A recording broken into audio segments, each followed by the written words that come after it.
Alright, hello everyone, welcome back to my 6th game recap from the Japan Open. And if you saw my last recap, it was not such a great game for me. I lost against the top seed in a rather unfortunate ending where the position was pretty much drawn and it seemed like there was like how the hell could I draw this position, but I somehow how the hell could I lose this position rather, and I end up losing it. So that rather was unfortunate, of course, and going into this game being a double round day once again, this yeah, it wasn't so fun having to go back and play another game once you're feeling down. It's like easier to go and play like another game if you like kind of have that high from winning, but yeah, I wasn't really feeling like playing honestly, but you know, what can you do? And my opponent, he's not a very like easy player for me to play against. In the past, I think we have like a record of him winning once, me winning once, and like 2 or 3 draws or something like that. So yeah, and he's a very like solid guy with white. He often plays like knight f3, c4, and goes some like fianchetto setups, and he's just very solid. So I didn't expect this to be an easy game at all. He's like 2100 also, like FIDE, I should mention that. And yeah, but in this game he deviated with one d4.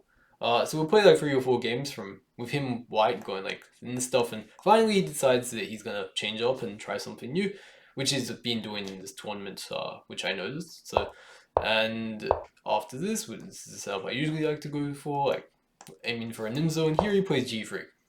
And this is actually something that I like to play myself, so yeah, clearly though he's not afraid to play something that I know well against me, and we go into a Catalan. And I had this in my last game with white, of course, if you saw that, and in that game we had this line of d takes c4, knight f3, bishop b4 check.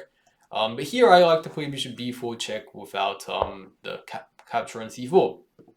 And a lot of people might not understand so well why we actually play this check, and I'd like to explain that a bit. The most popular move here is bishop d2, just simply counteracting the check. And here what we want to do is not like take this bishop and allow white to develop their knight like this, but actually we wanted to provoke this bishop to come here to d2, which might sound a bit strange because it's like, aren't we helping white develop? But actually that's not the really end of the story, because here we can come back to the bishop to e7 here. And after some developing moves like this, this bishop is actually on the way on d2. Very often you'd actually prefer this knight to be here. And to understand why, I'll show you the line after bishop e7 and after knight f3. Here, we have a very similar position, but instead here, if black goes to the same setup that they would in the other line, here, white doesn't have their bishop on d2, which means that white can actually put their knight here on d2 and now aim for the e4 break very quickly, and these lines tend to be pretty favorable for white. That's kind of the theoretical consensus. You might be wondering, why can't white put their knight in c3? This looks like a more active square. And that's kind of true, but it's missing the whole story here, because on d2, this knight can actually protect the c4 pawn, whereas here, now the c4 pawn actually has no defenders, and black can go ahead and comfortably take this pawn.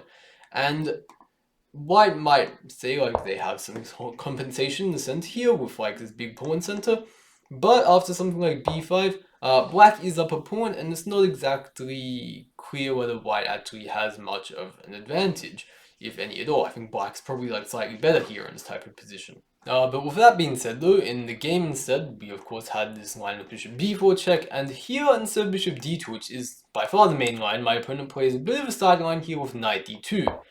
And yeah, basically, the reason this is a sideline is because, well, it's more like kind of active, I guess, in a way, to directly oppose our bishop with like by attacking it on b4.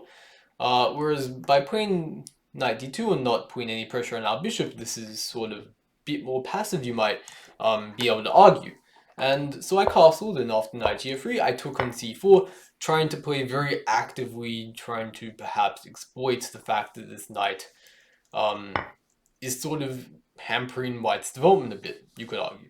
Because of course it's a pinned. And I should also note that this development that white has chosen, like this exact move order, of putting the bishop on g2 instead of putting the knight first on f3, the move order matters a bit here because we can't take immediately on c4. We have to be a bit careful because in this exact position, white can play queen a4 check, and if knight c6, if knight was here on f3, this would be fine for us. But in this position, since this bishop isn't blocked, it can take this knight here on c6 with check, and here white wins a piece, and of course black should not enter this. So instead, only in this position do I take on c4. And of course, since knight's pinned, it can't take, I already mentioned that. And here white usually will play like castles, b5, and there's a bunch of different stuff that can happen here. This knight can like try coming here to attack our rook. One interesting idea to note is that very often in these positions, black can often actually take on d4, and the idea is in such a position, we sacrifice the exchange, except we have 2 pawns in return for that, and it's not easy for white to exactly develop their pieces. His queen can put some pressure over here. Maybe it can even come over the king side and try and create some threats. And yeah, it's just very like rich, interesting position.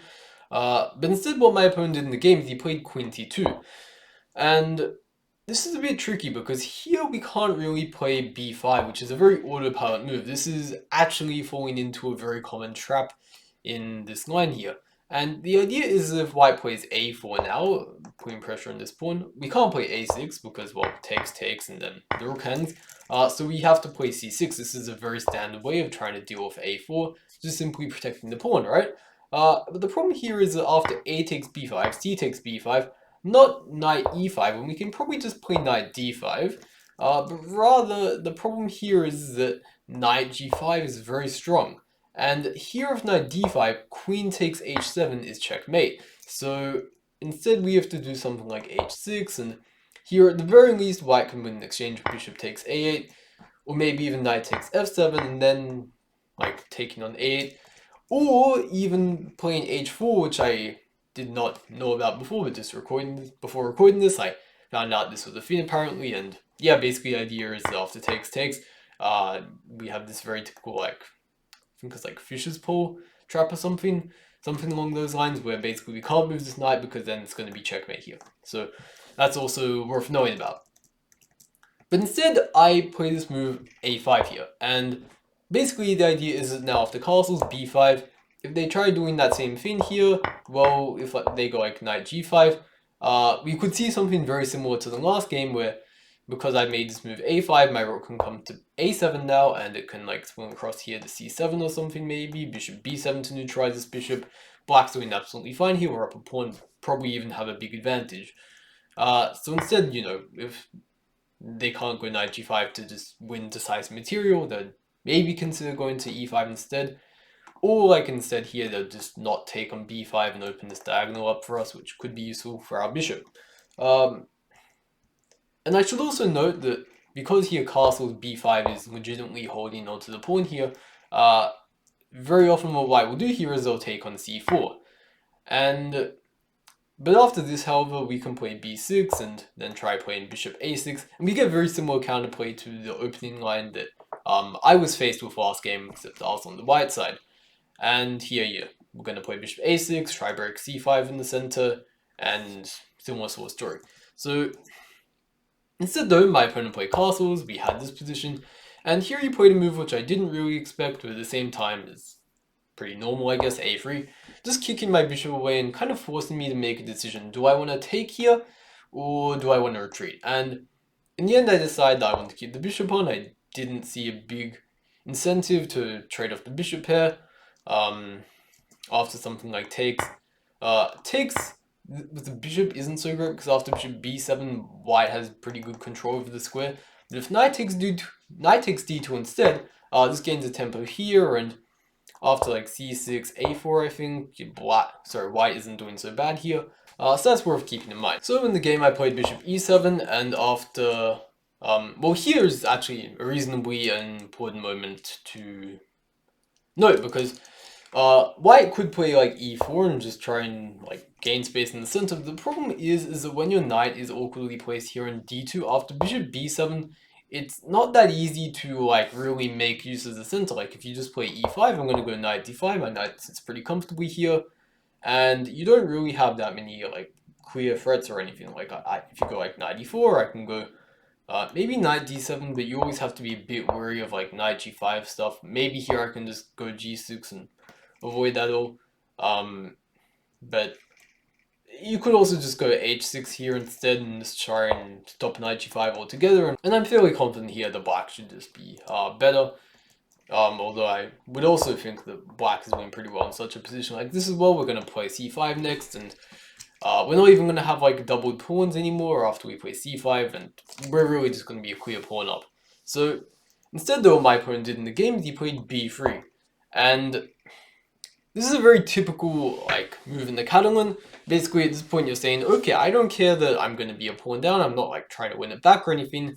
I'm fine with that, but in this position after takes, it's similar to, I explained this line in another recap game of mine a while ago, where very often white will play this pawn sacrifice. They have these like open files now. This bishop can come out maybe. This square on c5 is also a very important aspect of white compensation here, because this knight can come in here and be a bit of a pest. So here I just played the fairly natural move, bishop b7, fairly quickly though. I mean, the idea is quite simple, of course. You just want to oppose this bishop, develop, and here my opponent plays knight c5. And he spent quite a bit of time on this actually, because I'm not sure, maybe he wasn't so sure about, like, because this is quite a concrete move, of course. He could play something more, like, slow, like bishop b2, and just try and slowly build up or something. Maybe that would arguably somehow be okay, but the problem with an approach like this is that once you allow me to finish developing, if you play small moves like this, I can already play like a4 maybe, and if you, once again, are slow, I can play like c5 now, and here you don't really have any real targets. The c5 square is now completely in black's control, which pretty much diminishes all of white's compensation here. So yeah, it makes sense that he went for this immediate knight c5. And although of course here I should note that he could go knight c5 here, but then like, I don't know, maybe in this sort of position here, I can go bishop d5 or something like this, and I mean, I feel like I'm a pretty clear pawn up. So yeah, anyways, knight c5 happened, and here I had to think quite a bit. I think I spent like 20 minutes here, and this was my first real think of the game, because it's not easy to make a decision. I have to decide, do I want to like move my bishop somewhere to like d5, or do I want to like exchange his knight? And well, those are really the only real two options I have. Like, okay, I can also put my bishop on c6, which kind of fits into the category move my bishop somewhere. But anyways, here I spent quite a bit of time, because after something like bishop takes c5, I think this is like the first thing you should really think of. What if I eliminate the knight? What happens then? This is very forcing. And what I didn't like so much, not d takes c5, I felt more or less fine but with that, but it was queen takes c5. And this annoyed me a bit because it's putting pressure on my pawns, and I didn't think those were so easy to defend. For example, here if like bishop c6, I'm not sure if knight e5 bothered me. I can't even remember if bishop c6 is okay, honestly. But I just felt that my bishop was seen in a very awkward square here, and I couldn't really see how I could untangle myself. But now in hindsight, I think I at the very least have maybe like rook a6 here to protect this, and then prepare knight b7. So maybe that's okay. But what was actually surprised me a bit is I have two decent moves here actually. One is this interesting move b4. Sorry, not here. Here b4. And yeah, I just didn't realize such a move was possible. Basically, we're saying that, okay, I'm moving my pawn here, and, you know, if you don't do anything about it, then I keep my extra pawn, I guess. But if you take, which any reasonable human being would do, what I missed was I have this move knight a6, actually. And basically, the idea here is that I'm forking the queen and pawn here, and if white takes like this, then I have knight takes b4, I believe, and we're basically skewering the queen here, and, well, can't exactly take my rook because it's defended by the bishop, and if he takes like this, I win the exchange. Very nice. So that was a very kind of neat trick, which I could have leveraged, but I didn't see that at all, honestly. But there was another very natural move here, queen d5. And basically the idea is to simply oppose the queen, but I was scared after something like this that he would have a move like knight h4, and this would be winning material here, because like, I don't know, I move my queen somewhere, and then he captures that, right? So here, though, I completely overlooked the fact that I kind of didn't bother looking any further in this sort of position. I didn't even seriously consider this that much, because I just assumed something like this was dangerous between my queen's diagonal. But after knight e4, we simply cut the bishop off, and there's nothing that white can really do to exploit this sort of stuff, I guess. And this black queen is in a bit of a precarious situation. We're going to kick it away soon. And white is not doing that well here. This knight doesn't look that great. The queen is just awkward, and yeah, its pawn d4 is also kind of hanging. I should note that. So this would have been something that would have been pretty decent for me, and I think it's another thing that I need to work on a bit with my kind of dismissing lines that look sort of scary, but I haven't really dug deep enough to find out that indeed they are okay with me. It's not an easy thing to do. It's, I think, one of the things that really separate players who are like, I don't know, my level and like I am, you know. But anyhow, is what it is. Also, though, I should note that after bishop d5, this is another move that I was seriously considering. This is the move that I really wanted to play actually in this position. But my concern was that after e4 here, kicking my bishop away, I was more or less forced to go bishop c4. Because if like bishop c6, then he just goes like knight e5, I felt.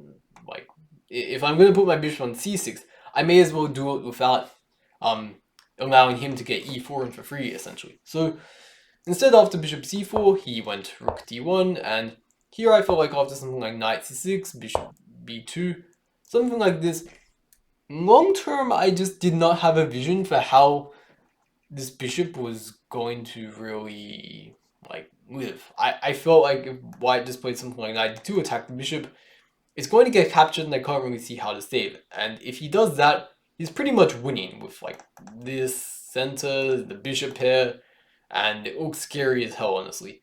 But I kind of, once again, I didn't look deep enough, and it's really hard in this sword position because there's so many different moves where I can play and nothing's really forced, but black can play rather concretely here. Now after like takes, queen e7, we're threatening this pawn here, and after like knight d2, we have a very nice resource which I just didn't see during the game, is that I have bishop e2, and it's difficult to see like this far ahead, and notice that when white plays knight d2, it cuts the queen off from protecting the square, and then now after something like this, I can reroute my bishop here, and then it comes to g6, and then it can put pressure on this diagonal, and I'm just more or less a pawn up here.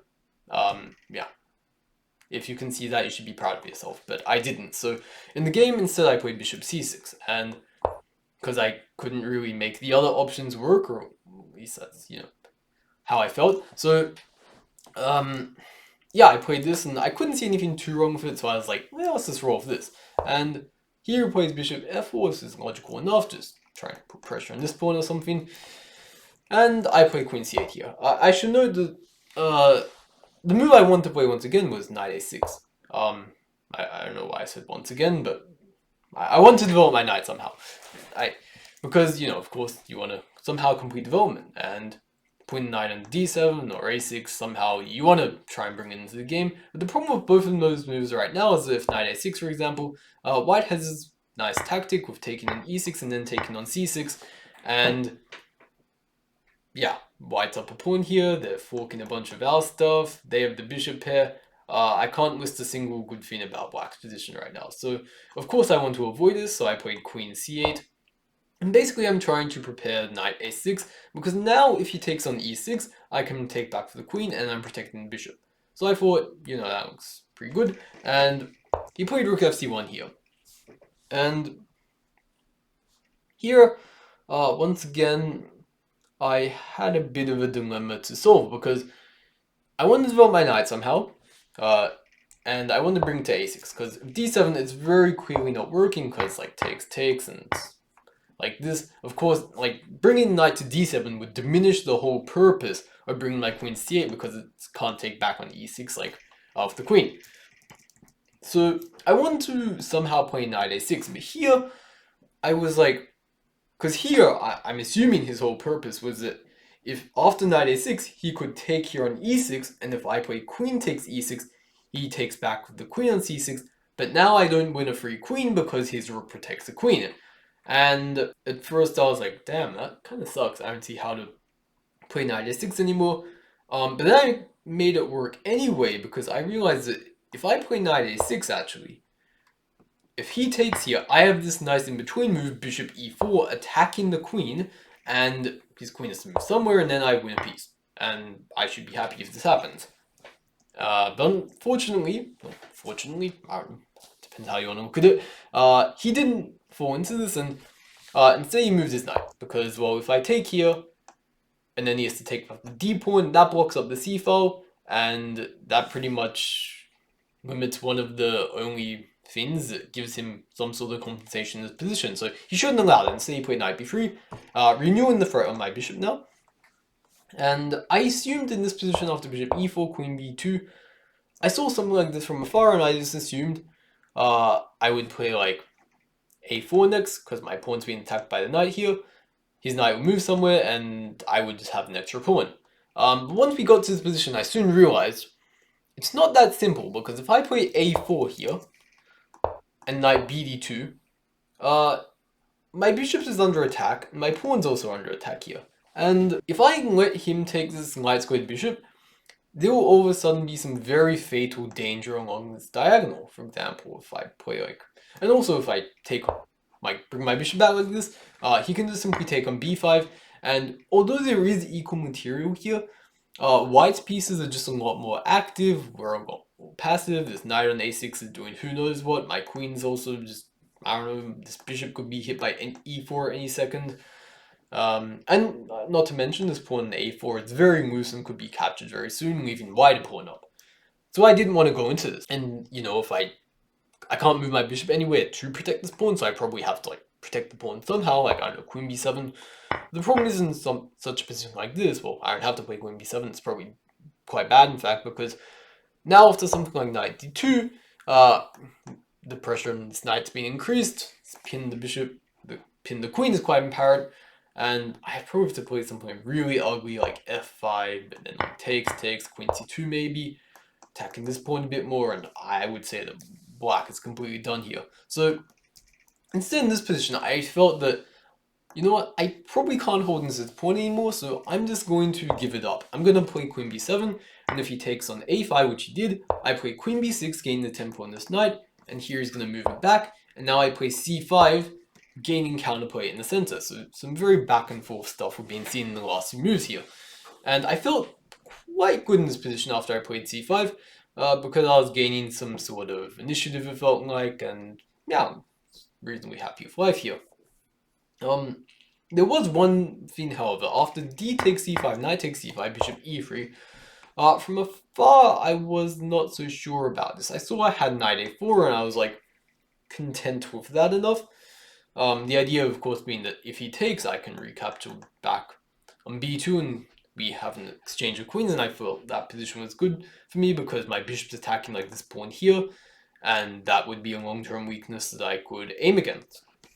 Whereas I didn't think black had any real weaknesses he could attack on mine. So this bishop e3 thing was a bit of a slight concern for me. So because of that, I was thinking, maybe I could play like knight d5 first, and say if like bishop d2, more passive retreat, I could now play c5 and say we have a similar position to what happened in the game, except now the bishop can't have this annoying pin here, and maybe like slightly better here. I don't even know what the eval is, honestly. But yeah, this is kind of what I was aiming for. But the slight problem though is here after like bishop g5, it kind of attacks my bishop here. And if I take, and like say we go into position like this, all the bishops have been traded, and now I can't go gaining like clear counterplay of c5 because my dark sword bishop isn't supporting that square anymore. And that leads me in this awkward situation where I just have this weak square in c5, this backward pawn here, and positionally I feel like white definitely has a clear edge. So I didn't want to go into something like this, and if I played something like f6 to avoid that trade, then after bishop d2, if I play c5 now, like something like this, long term I didn't like the prospects of having this weakness on e6 here. I just did not like this. And apparently the engine kind of agrees with all this, and it didn't like knight d5 so much. Anyways, but I also think it didn't like c5 so much as well, because after takes, bishop e3, which he played in the game, knight a4, I kind of wrote rook fc8 off, I should say, because of like after takes. I didn't like all these trades here. You can also go rook c1 to, actually no, you can't go rook c1, my bad, because my idea is like, you know, I can't take because he takes here, but of course that's wrong because I just give this a check. But yeah, something like this with a bunch of pieces traded off there, a bunch of the minors, well, more importantly the rooks, because the minor pieces actually, if you like keep them on, it's more drawish. You really need the rooks to be able to kind of exploit these sort of pawn weaknesses. But yeah, in a position like this, I just didn't see myself winning. Well, also not necessarily the rooks, but the fact that my dark sword bishop is being traded off, and that was attacking the a3 pawn. That really was what turned me off of this kind of position. So that's why I played knight a4 here. And here, of course, my idea was after this, I'm like, my knight could be coming to c4 next, attacking this pawn. This pawn's already under attack on a3. I feel like I should just be doing good in such a position. Like, this is, I don't know, this, like, a piece is just look like active, right? And I don't know, I was fairly content with this, and I saw while he was thinking though, he could play back here with bishop c5. And I wasn't sure whether he was like doing okay here or not.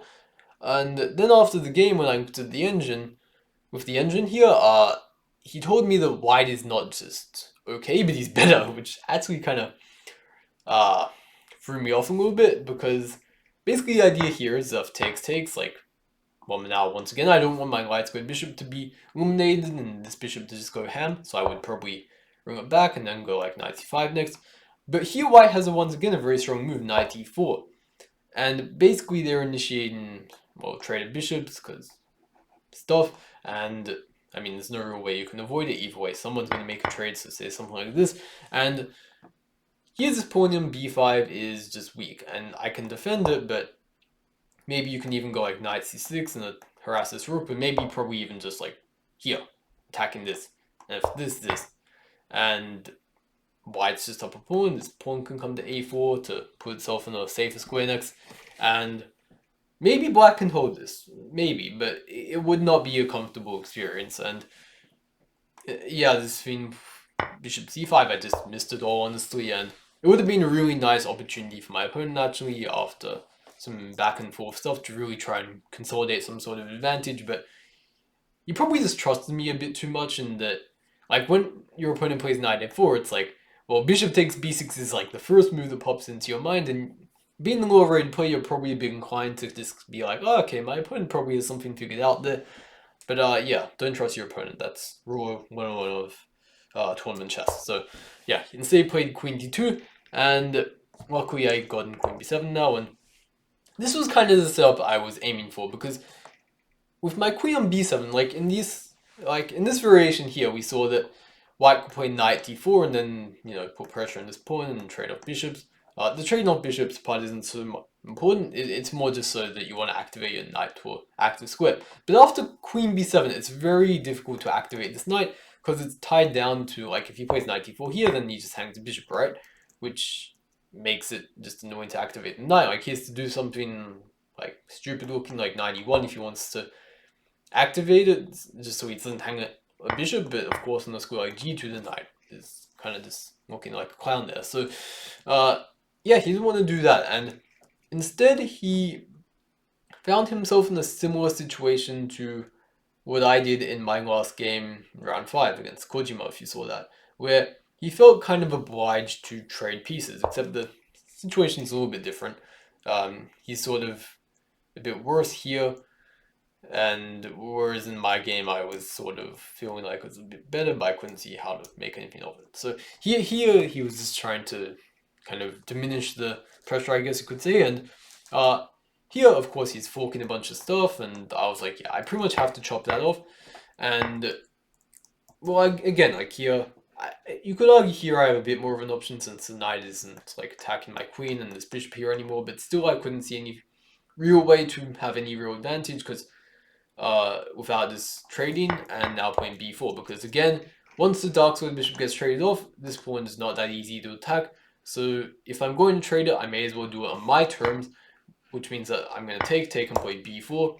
And I pretty much played this instantly, because I'm like, this is the only critical line that I can possibly think of. It just has to be the way to play it. And here my opponent fairly quickly played queen b2, because I should also note that it's like, you can't take here because, of course, the rook's hanging. And if queen takes, then, well, of course, you take. And if you play a4, then b3, and this pawn's quite dangerous. But he played a very clever move, queen b2. And this looks very, like, just simple at first, but it's not that simple because I kind of assumed here that if b takes a3, here well, of course, if like he takes here, then he hangs his queen, so you can't just recapture like that, but instead he has to do this, and I just kind of assumed when I first got this position, like from a few moves afar, I guess you could say, that I have an extra pawn and I can play a2 and bishop d5 and consolidate that, and I'm gonna win. But then when he played queen b2, I was like, actually, this is just a draw because rook c3, a2, bishop d5. He can now just move his knight. And once again, if queens were on and hypothetically and this knight couldn't move, then he would just hang a bishop, right? But that's not the case. He can do that, and with bishops being traded off, there's no real way to like keep my bishop on this diagonal to protect this pawn or anything. The bishop's going to be traded, and he's going to take this pawn, and it's going to be a dead draw with like 4 pawns each on the king side. There's no way you can possibly win that position. So basically, I saw that, and I also acknowledged that I could play b3, but with the queen already blockading this pawn, it just seemed incredibly risky to me because I couldn't see a way to really bust through like this pawning way. It just seemed very unrealistic to me. Like he can just gang up on this pawn, and like I was thinking something like this, and I can't play something like bishop c2 because then once my bishop leaves this diagonal, then it becomes my queen becomes vulnerable to stuff like this all of a sudden. Yeah, not something that I want to allow. So I pretty much spent like I probably had like 30 minutes around this point. I probably spent like 20 minutes just trying to, well, one, coming to terms with the fact that if I play b takes a3, there's no way in hell I'm going to win this position. And one, that two, that I'd probably actually just be drawing this game altogether. And I was considering like offering a draw after rook takes a3, honestly. But I decided, you know what, maybe something will happen. My idea with this line was if takes 6, I would play rook a8, and after something like this, I would try somehow get my rook active along here and somehow create threats. Somehow, I don't know how, but it ended up actually happening because after queen c1, h6, h3, this seemed a bit odd to me, honestly. It didn't make that much sense. h3 in his position compared to me playing h6 because he already does sort of have a bit of a hole for his king here once his bishop moves out of the way, but maybe it's not so easy to move the bishop, so fair enough, I guess. But it was really after rook a2 here that all of a sudden pressure's being put in here that things became not so easy for him. And I forget what I was thinking he should play here in the game, honestly. I was thinking maybe he should even like go like bishop f1. I was thinking like something like this maybe not that bad for him. He comes back here. I can't remember if this was exactly what I was thinking, but I thought there was some way to protect this that, like, I remember looking at bishop f1 and thinking this is ugly, but it probably holds or something. And yeah, but instead he played queen d1, and I think this was sort of the beginning of things being not so easy for him. Because here I got queen b2, and this is sort of where he had about 10 minutes at this point. I had a similar amount of time, and when the queen came to c1, the problem here is that it kind of abandons the b2 square, which allowed my queen to jump into a very active square. And here, if you notice here, I'm not only attacking this pawn here, but I'm also threatening rook a1 with some really nasty stuff there. So it's like, how do you stop all this stuff, right? And the reality is you can't hold the material balance anymore. You have to give up material. However, there was something which I had to calculate in order to be able to play this line, which was that maybe he could give a check here, and then go all in with this attack here and try and, like, I don't know, just kill my king or something. However, I calculated that after queen takes e2, queen h8, king g6, I'm threatening simply in the next two moves, queen takes f2 and queen takes g2, and the way his heavy pieces are placed right now, there's no way they can come back to protect the king side, so it's either like all or nothing here. He has to deliver mate in the next two moves. If he doesn't, he loses. And I notice here that there was just no way for him to give mate. Like if he puts a knight here, gives a check like this, I go king h5. If I go king g5, don't do this because then he'd take this pawn with check, and all of a sudden I'd probably just be losing here because he takes like this, and something like this is somehow winning. I think g4 here, and takes mate. So instead of that, I'd play king h5, and now if he takes here, this is too slow because I do for all these with check and then checkmate. If he also plays knight e5 check, I just go my king to h5 once again, not g5, and here, there's just nothing he can do. So I think he was spending like a bunch of time calculating that actually, because I mean, of course, like that's what you would want to be able to work, but I mean, like the thing is that in this position I saw that pretty quickly that rook c1 just seemed to be by far the most natural move, just giving up this pawn and stopping rook a1. And I didn't think it was such a hard move to play, and he ended up playing it. It's just, I think he spent so much time, he got down very low here because he wanted to somehow make that work. But, you know, I think he eventually came to a senses and realized it didn't work, so he went into this. And here after, well, I should also note, here it was his turn, and he was thinking, I was contemplating, can I get very ambitious here with this move knight d5?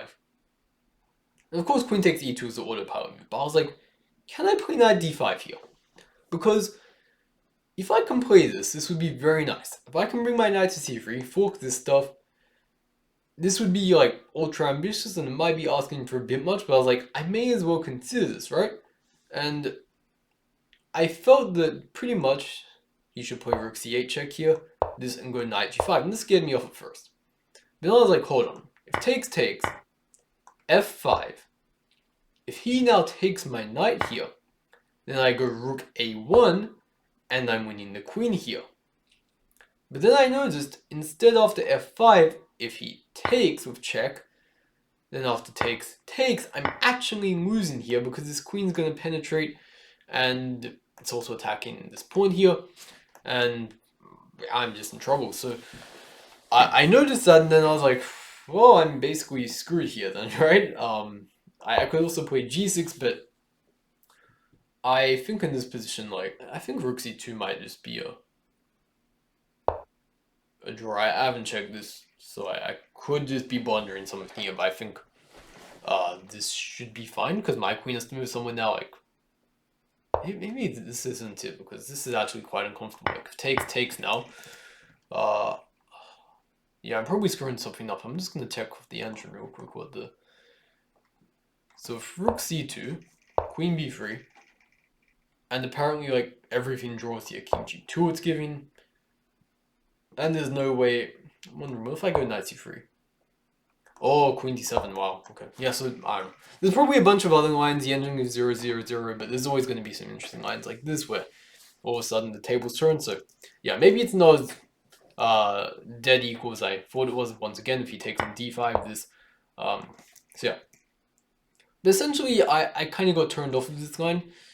I just didn't feel I could make it work after a bit of looking around, and yeah, it's just equal. But yet again, after queen takes e2, well, here I do objectively, I don't know, objectively is strong here, but practically I thought I had some chances, and at least just having a pawn is a lot more tangible, whereas in the other line, sort of relying on some a lot more concrete stuff where I sort of felt and noticed that white's probably just fine there after all, so I decided to take and go into this ending where it's 4 versus 3 on the king side, but I'm hoping that I can just sort of like grind him out in this long endgame, and I'm like, you know, if my opponent in the last game could somehow win from that completely dead drawn endgame with knights on, then maybe I can win this too, you know? And optimistic you might call it, I'm like, you know what, I'm so tilted from the last game, I'm just gonna do whatever I can at any cost to try and win this game. And he already is sort of posing me some small troubles, because it's like, when he goes rook c7, I don't have an easy way to protect this pawn, really. Because if I go back, then he's just going to deliver a repetition. And if I go to g6, protect my pawn like this is really the only other way. Then he goes knight e5 check, and he forks my king and pawn here. And he's going to be winning back material. There is also another move here, though, bishop g6. Sorry, not that, bishop g6. And I don't know, this actually didn't occur to me so much during the game. I might have overlooked the fact that when I move my bishop out of the way. This rook's protecting the square. But it's, I don't know, I find this a bit hard to believe in, since this bishop feels like it's in the way of the king and stuff, but I don't know, what I did in the game, I didn't get that far either, so maybe this is actually something to take a bit seriously, I don't know. So, yeah, and so what I did in the game though, I felt pretty much I had to eliminate the knight, give a check here, and now I can move my king to g6 since there's no knight e5 check business anymore. And here my attitude was, I'm going to grind this down, I'm going to spend another 2 hours here if I have to, I'm going to somehow find a way to win this. However, my dreams came crashing down fairly quickly, because after h5, rook c5, h5 it seems wasn't necessary apparently. I think this is sort of what I got a bit wrong maybe, but after I was messing around with what the engine was suggesting to do, it made me just as unsure as I was during the game about the evaluation, and I kind of thought that maybe it's just a draw, you know, because if he plays g4 and stuff, it's gaining a bit of space there, I wasn't so sure. I can't remember what the engine was saying either, but generally the evaluation's hovering around like minus 0.3 or something, and the slightest inaccuracy you could just throw the position to like 0.00. So again, I decided that I didn't want to allow white to expand the king side. I felt that this was sort of what I had to do. Maybe it wasn't the case though. And after this I played e5, and maybe this was too committal, but again, I just wanted to push this pawn here, and I felt that, say, a position after, like, say, king h2 here like this, he can't just let my pawn keep running, so I felt he has to take, and here, well, not even, like, taking on e3, but I can go here, and maybe even, like, knight takes e3 or something, I don't know, something like this, maybe.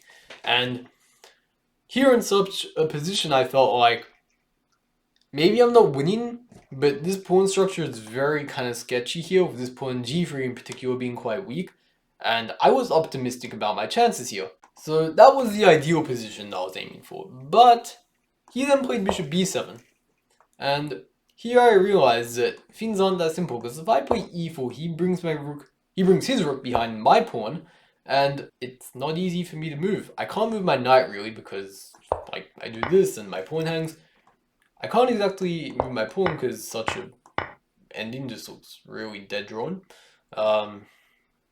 Maybe there's some room to try and pretend like I'm gonna win this, but I don't know. Like maybe I could post my knight here, push these pawns or something, but yeah, it should be a draw. So I didn't like e4 too much for that reason, because of that I ended up playing knight g4. And my initial thought of what was going to happen was he's going to play like bishop f3. Because like if my knight's on g4, I'm like threatening rook e2 sort of, attacking this pawn, so I'm like he has to try and attack it somehow, so like, well, he's probably going to go bishop f3, bring the bishop back. And I wasn't so sure honestly if I'm going to leave my knight here. I was thinking at the very least I can bring my knight back, we repeat like one move, and just gain some extra 30 seconds on the clock, and then I can decide once again what I want to do from this position, if I want to go like e4 or maybe like shuffle my king around a bit. I'm not sure. But the problem is that he didn't have to repeat the position like bishop f3, this, and bring the bishop back. He played f3. And after knight f6, he played this very strange looking move to me at the time, bishop c8. And then I realized that after e4, which I ended up playing, he has bishop f5 check, king h6, and he takes here on e4. But then I was like, oh, I can play g6. And then he moves the bishop somewhere and I win this pawn. Again, we have this little pawn structure I was just mentioning where I felt like I had decent chances. But then he played this move, king f2. And then I was like, oh, that kind of sucks, because now I have to move my rook. I can't stay on this e-file protecting this pawn. It's like, what, I move it here? And again, maybe if this, I'm okay. But he didn't do that, and so he plays this, and he just won back the pawn, and like, there's no way I can possibly win this now. And I exchange this, and he offered me a draw after he took on e4 with the bishop, but I just was like, no, I don't even want your draw offer. I want to win this. Even though there's no way in hell I can win this, I was just like in a state of inertia, I guess you could say, and I, yeah, didn't feel like, like accepting the draw for, but in the end I just offered him a draw, and I'm like, yeah, okay, let's not waste our time anymore. Yeah, a weird game. It was in the early middle game. It felt very back and forth, and then I sort of, it's all kind of fizzled out. But at the same time, after like around here with like queen b2, it sort of seemed like all was done. I made something out of nothing. But the problem was that in such a position, the margin for winning is just so like small that it's really hard to sort of, even if your opponent makes a couple errors, to actually be able to convert the position into a win. That's what we saw. Like, he mucked around a bit with moves like h3 and queen d1, which I probably don't think were that great. But even so, if he, after losing this pawn, it's like, I mean, even this position, right, it's not easy at all to win. And yeah, I know, props to him though for actually playing some good defensive moves. Like, this whole like bishop c8 thing completely threw me off, and even if I don't play e4 here, king f2 is coming next, and once again my rook can't stay on this file, and my pawn probably is going to be lost. So at this point the position was definitely a draw, and maybe this whole ending after I took on e2 was just a draw. I don't know, but yeah, I might have to look into this a bit more and see whether there was actually genuine chances for a win. Anyways though, I hope you guys found this analysis useful, and if you did, I'd appreciate it if you can leave a like on the video and subscribe to the channel for more content like this. And anyways, I'll see you until next time.